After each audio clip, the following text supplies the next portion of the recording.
right, well, we're here.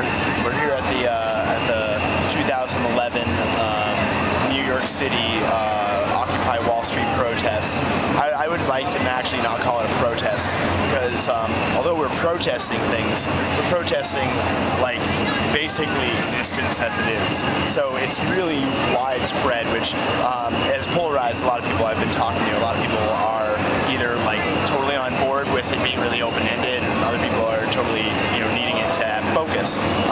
What's really interesting is the open-endedness just breeds conversation, and the conversations have just been going constantly. I have to say, this is probably the most inspirational and hopeful existent like moment of my adult life, and I'm totally blown away by it when I'm extremely exhausted, and it's at times like crushingly discouraging, like just trying to imagine the immensity of the problems that exist, and like how a couple hundred like peaceful organizers are like actually dedicating themselves to some type of solution.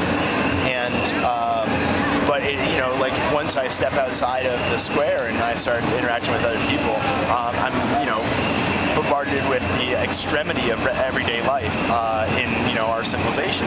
We're like in the belly of the beast. So it's hopeful because it's existing. It's actually happening. It's growing in more cities, and I'm totally thankful to be a part of it, and really pumped to see how it progresses. I'm extremely impressed with the General Assembly and the methods of organization and fairness that are represented, and it's breeding a lot of new thought in my mind, which as much as I've been counterculture and focusing on a lot of like things, hasn't really been evolving. It's been more sort of solidifying and making me realize that action is really required. But talking with this many people, it's like we're all from different walks of life, have different perspectives. Some people think we just need a little bit of reform. Some people think we need total revolution.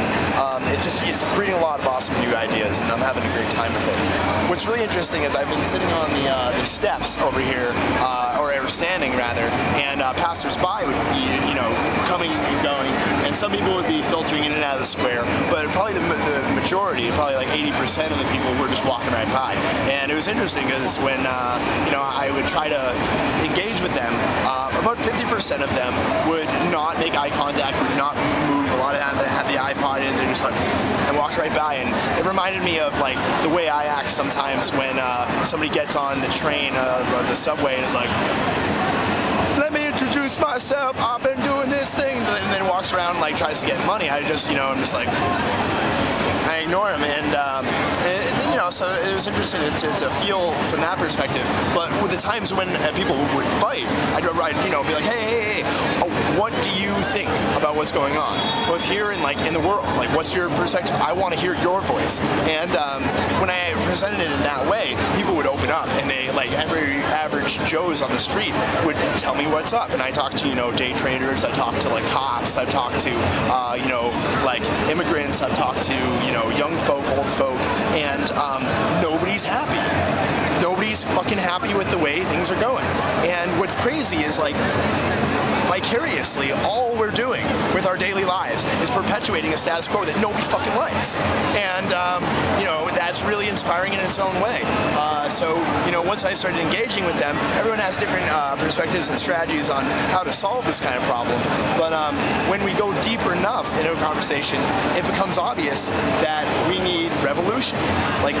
And that is really extreme. And it's going to be really hard to sell revolution to the 99% of the people in America that aren't here, that aren't in other cities, occupying, that aren't motivated to action at this point. And I don't know what it's going to take, but I think we're going to get there. And we'll see how it all turns out.